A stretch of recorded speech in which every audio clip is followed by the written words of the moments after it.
Many human and policy factors contributed to the events of 1927, a debacle that seemed much greater since the Communist Party had grown so dramatically during the period of alliance with the Kuomintang.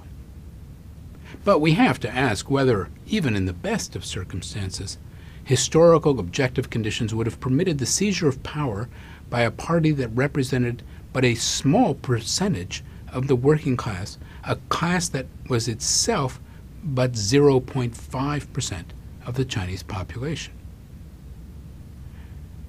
The party leadership, which at this stage was led by intellectuals, clung rather obstinately to the intellectual dogma of the necessity of a proletarian revolution.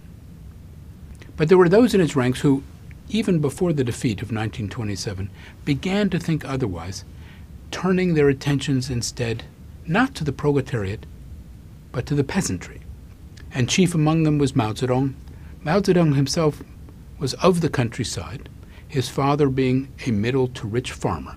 But it was only during the course of the nationalist revolution of 1926 to 1927 that Mao would come to see in the peasantry a motor for revolution.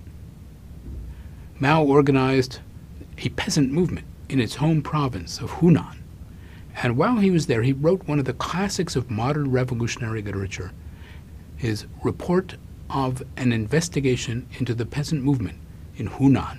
He wrote this in March 1927, just 1 month before the KMT purge of the communists.